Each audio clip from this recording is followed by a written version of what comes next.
Friday, February 25th.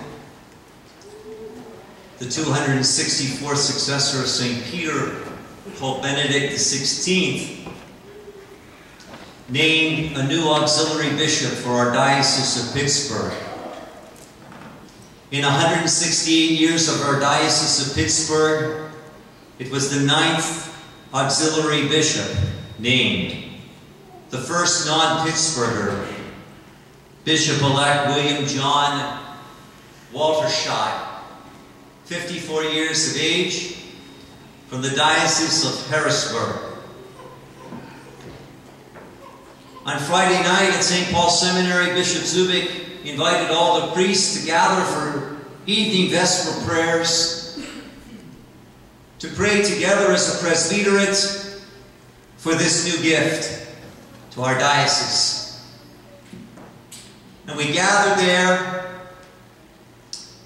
and we listened to our new bishop-elect, who will be consecrated at St. Paul's Cathedral on Easter Monday, April 25th at 2 o'clock, and we remember him in our prayers.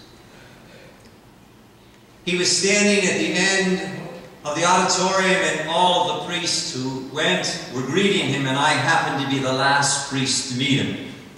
He's all 5'2", huh? You look at towering Bishop Zubik, the giant, and you look at this new bishop-elect. And I was rehearsing all the priests from the Diocese of Harrisburg that I know. Father Bill Long, Father Larry Hemler, Father Chuck Persing, Father Jim Lyons, a priest who just passed away from Lou Gehrig's disease in the diocese. And because he was the personnel director, he knew them very well. And so I had a little bit more time to talk with him, and he said, Rich, would you be sure to pray for me? I'm really worried about this new assignment and appointment. And I said, have no fear. That's what the gospel's about tonight, this weekend. And I said, you know, Bishop-elect, I heard you're going to live at Epiphany. The Penguins' new home is the new console energy there. And they certainly need your prayers at this time.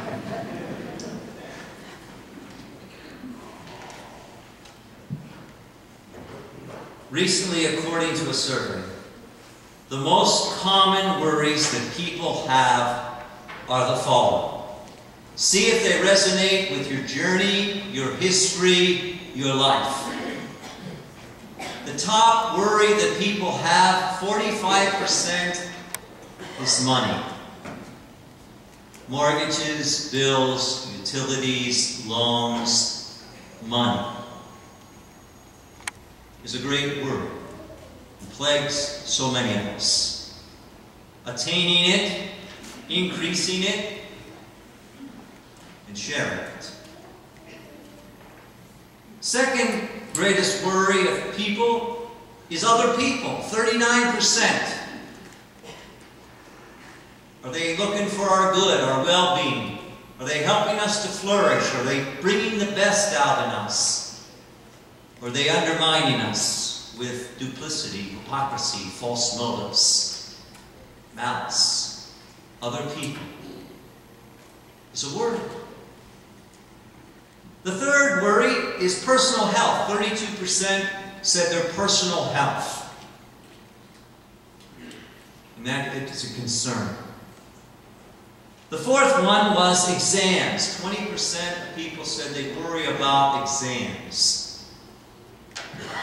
And the fifth greatest worry was job security. 15% of people said they worry about job security. Worry comes from an Old English word which means to choke, to suffocate, to stranglehold. Worry happens to all of us. I imagine none of us are exempt from worry. What will happen to us? What will happen to our family? What will happen to our future? Charles Mayo of the Mayo Clinic in Minneapolis said this of worry. Worry affects the circulation, the heart, the glands, the central nervous system, and profoundly affects our health. I've never known a man to die from overwork, but many have died from doubt. Today's readings strike how Jesus lances worry. In today's first reading from Isaiah in the chapter 49, he says, "Come what may, God will never forget you." And he uses an apt image of the solicitude of a mother for her child. So tender, so touching, so intimate. That God will never abandon us. He'll never neglect us. He'll never forget us. We're His children. We belong to Him. Not for time, for eternity. We've been embroidered with the baptismal garment of the robe that is better than Solomon's. The robe of salvation. We have the medicine of immortality, the bread of the angels. And every Sunday we receive with delight and joy the bounty of God's goodness. And we open our hearts to Jesus and say, "You alone can fulfill my desires, my longings, my being." Paul, in his letter to the Corinthians, reminds us today that we are to be trustworthy stewards of the sacred mysteries of God because He's the dietitian.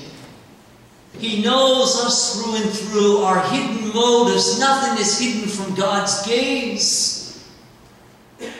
He sees us all, through and through, our motives, our intentionalities. And He shows us His love and His mercy and His forgiveness. And He wants us to be trustworthy stewards of what we have been given. And in the Gospel, Jesus urges us to avoid fretting and worrying about mammon, money, material things, property, things that can suffocate the eternal realities. The goods of a world are so ephemeral. They're fleeting, they're passing. But you know, we live in a world, friends, that coaches us, and I might even add, drugs us, to store up treasure. Let your bank account grow, win, grab, get. But the gospel says I got a different design. Sit in the company of others. Make other people's concerns greater than your own. Open your hands, open your heart to God. It's more important than the stock market. Oh, really? Gratefulness is essential to a committed, contented life. If we're not grateful, no matter how much we amass, no matter how much we accumulate, no matter how much we achieve, we will be perpetually discontented and dissatisfied. And Jesus knows that well. Jesus advocates a spiritual reality of worrying that medical science now substantiates. That humor helps health. That Jesus tells us don't worry about anything in our lives. And He compares it to the lessons of the birds in the air, the flowers in the field, and the grass that grows on our feet. Ralph Waldo Emerson says, "Every day I open my eyes to the skies and I see the bread of heaven." Do you see wonders each day? Mysteries each day? Are we a trusted servant? Do we live day by God's grace, that God's providence, that God's bounty, that God will provide, whether it's food, whether it's friendship, whether it's an opportunity In my 23 years of being a priest, I trust in the depths of my soul that God will provide someone who needs to speak a word of hope, and I need a word of hope. A word that will challenge me, a word that will arouse me, a word that will excite me. When I need a friend, God will provide a friend. When I need a song, He'll provide a song. When I need a message, God will provide a message from somebody. And that's living by God's grace. Pope Benedict XVI said, worldly fears can only overcome by trusting more in God. Earthly goods will never surpass heavenly realities. Jesus encourages us to trust in God's goodness, to trust in God's providence. In the people that I counseled this week, these were some of the concerns that I listened to. My dad has 2 weeks to live with pancreatic cancer. He died this morning at 7:15 this morning. Will my kids turn out okay? My son is over in Afghanistan deployed. Will you say a prayer for him, Father? Will my family come back to the church? My husband is now in the hospital with respiratory distress. The ambulance was there Friday night. Can you say a prayer, Father? What I'm saying, friend, is there is untold stress, worry, anxiety, and many people are living on the edge. And we heard many years ago the song by Bobby McFerrin, "Don't worry, be happy. Don't worry, be happy." Jesus is saying, don't worry, be holy, I got your back covered. I'm looking out for you more than you're looking out for yourself. I'm looking out for you more than others think they're looking out for you. I'm looking out for you. You know, in America, our motto, our official motto in the United States of our coinage and our dollar bills is "In God we trust." Since 1864, the 2-cent coin and coins ever since have been embossed with "In God we trust." Even on our money, which has so much leverage and power. In God we trust. Do we trust our money to God? Really? It became an act of Congress in 1956 in our country. Do we really believe that God is the center of the world? Do we really believe that God will provide for us? Do we really believe that God sees our needs beyond what we see? We must, friends, know that in the midst of the journey of life, we all go through darkness. We all go through disappointments. We all go through disillusionment. And we all, in our lives, hear that gentle voice of Jesus wooing us gently and yet firmly, "Don't worry." As they would line up, and I would go in Mercy Hospital and see people as white as ghosts and anoint everyone before their surgery.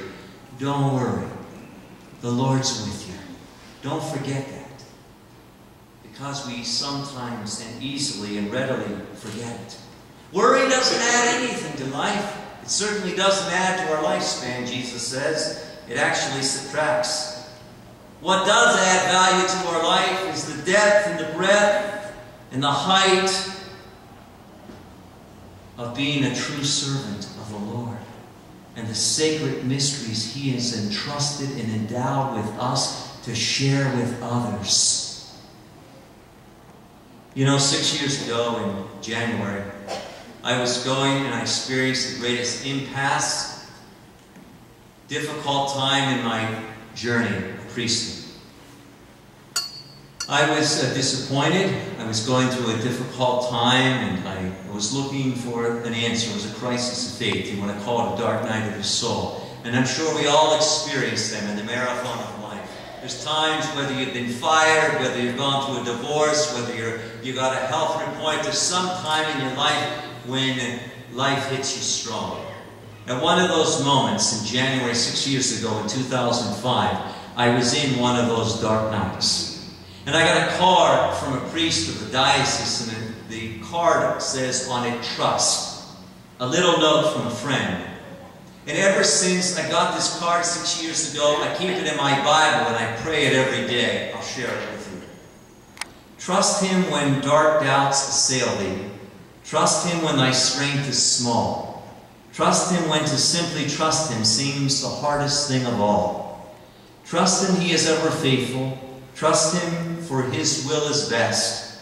Trust him, for the heart of Jesus is the only place of rest.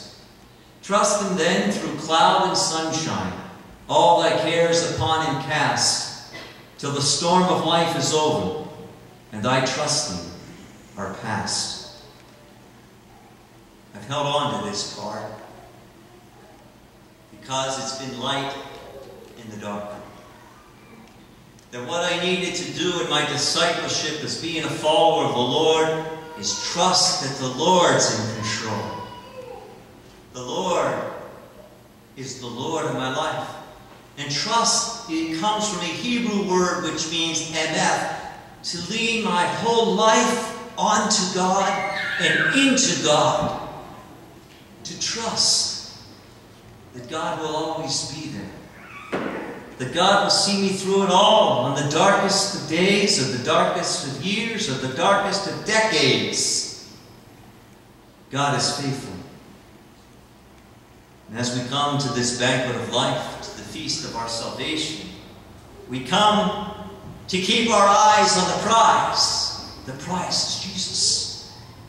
And we open our hearts and our hands and our mouths to the Lord, and He's extended to us the greatest gift of the Eucharist, the body of Christ, the blood of Christ, the gift that we need